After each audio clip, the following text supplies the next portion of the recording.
Это у нас 4CX. Появился глухой стук в двигателе. Вскрыли, и у нас нашли причину. Лопнула вот эта пружина.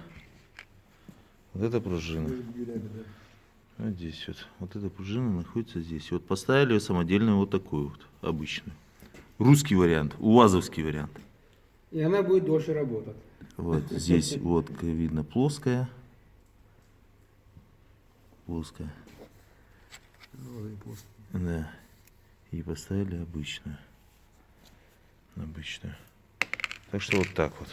Такие вот дела.